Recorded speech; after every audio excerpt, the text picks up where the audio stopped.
There's a small problem with our gospel reading today. The story of the Transfiguration of Jesus. The problem is, as one commentator points out, we can't really talk about it because it's something that's beyond our categories of understanding, something unique and actually beyond our experience. And anyway, most of what happened in a cloud, in a fog. Of course, none of this has stopped people from trying to talk about it down through the centuries. I mean, the Transfiguration has been analyzed, explained, pawed over again and again, as that commentator puts it. Who was there and not there? What was said and not said? The significance of this and that. The story has been mined again and again for any bits of meaning that can be found. But the truth is, we really can't say much about it. All that can be said is that in some way those three disciples experienced for a moment the very glory of God.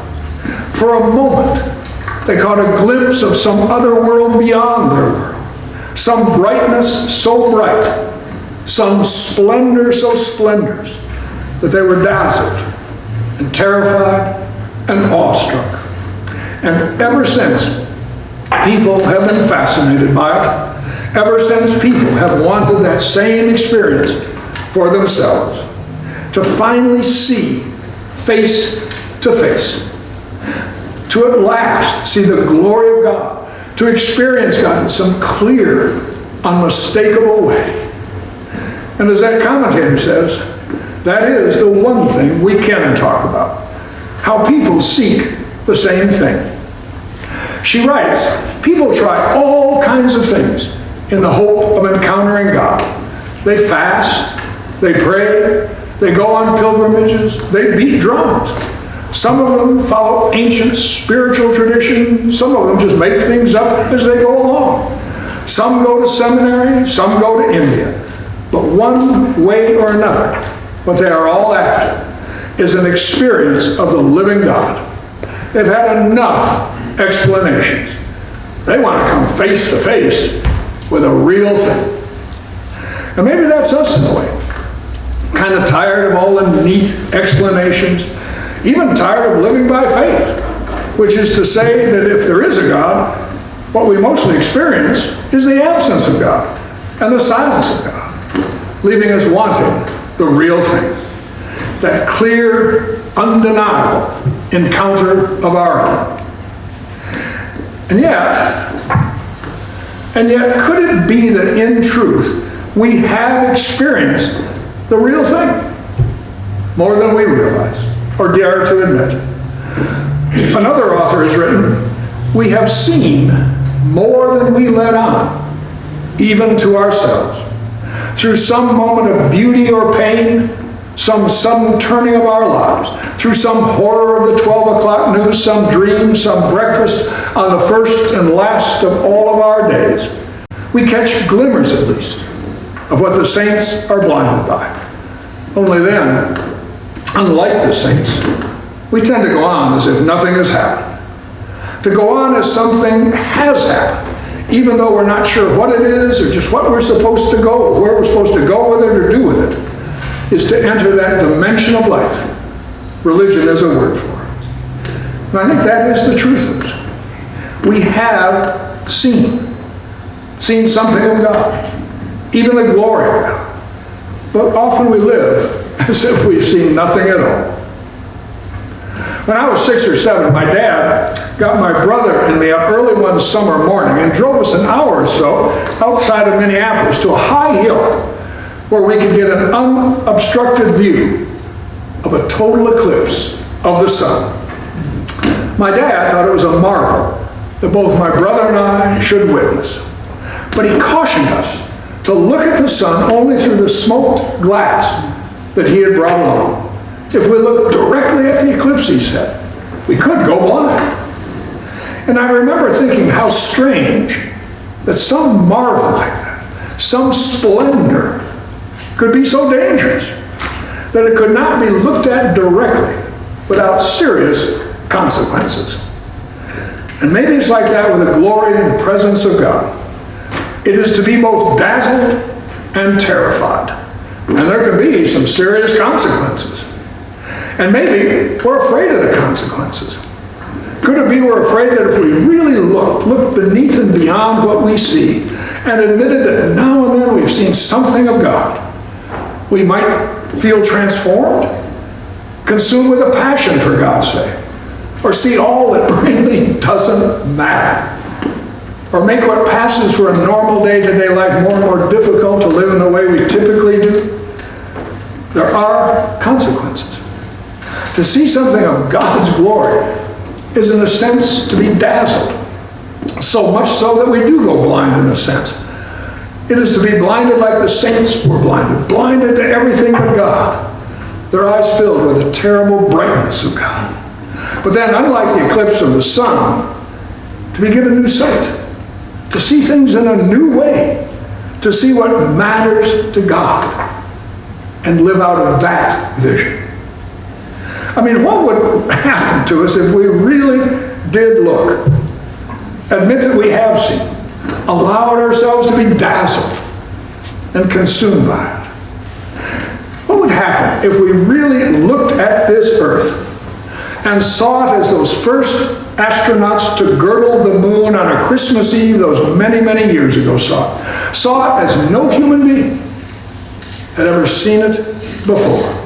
Saw it as God sees it. Saw it in the words of a poet, not as continents or oceans from the little distance of 100 miles or 2 or 3, but saw it from the depths of space. Saw it whole and round and beautiful and small, a tiny raft in the enormous empty night. Would we finally see ourselves on this earth as we truly are? That we are riders on this earth together. See ourselves as brothers and sisters on that bright loveliness in the eternal cold.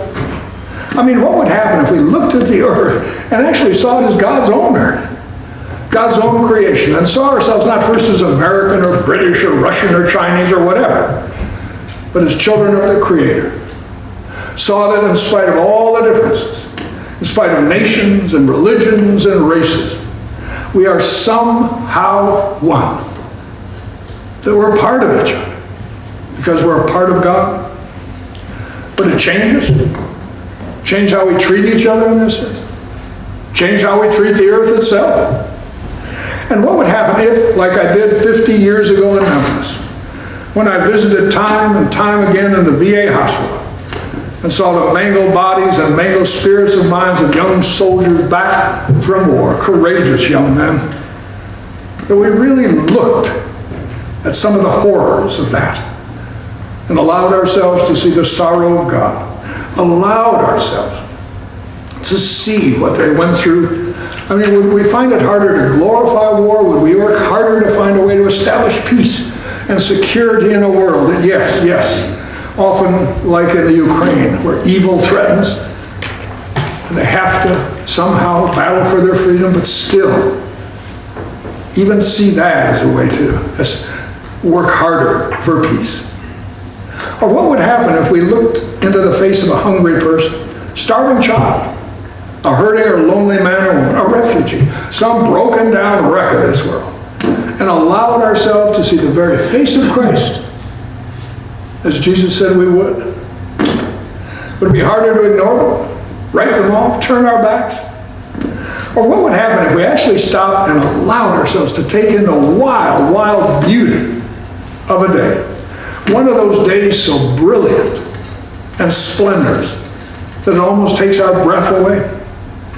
Would we be so filled with the glory of God that we could hardly stand it and want nothing other than to come alive again, feel alive, and love God and others like never before?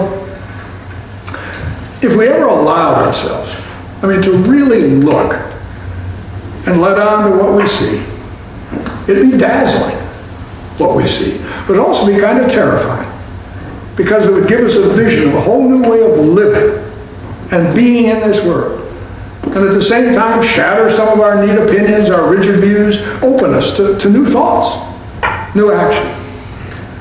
We'd have to ask ourselves, is this the best we're capable of as people? A nation, a world, God's own creation? We'd have to ask, are we still settling for less than what we were created to be? What we can be truly at our best? And we'd have to ask, do we have a passion for God? Are we ever willing to be fools for the sake of Christ? Willing to allow the Spirit to work within us a new vision and faith enough to help God heal and mend this hurting world? It'd be truly a dazzling, terrifying thing to encounter the living God, truly. And there would be consequences. The truth is, we have seen more than we let on, even more of God, and even God's glory. We have known God's healing, and we've known God's judgment too. Known God's grace and mercy. We have seen God in the beauty of the day and in the horrors of this world. Maybe it was just a lump in the throat we felt, or goosebumps or chill running up and down our spine, or maybe the sudden tears of joy or strength that came from somewhere we don't know where, or some splendor or marvel that left us speechless. But we have seen, and we've heard. The question is, will we live like it? Will we, with the same fear and trembling of those first disciples, keep following with faith and passion? Or will we go on as if, haven't seen anything at all? We may not be able to say much about the transfigure of Jesus. There is much we can say about something else. About you and I, reflecting the brightness and splendor and glory of God, day after day. Amen.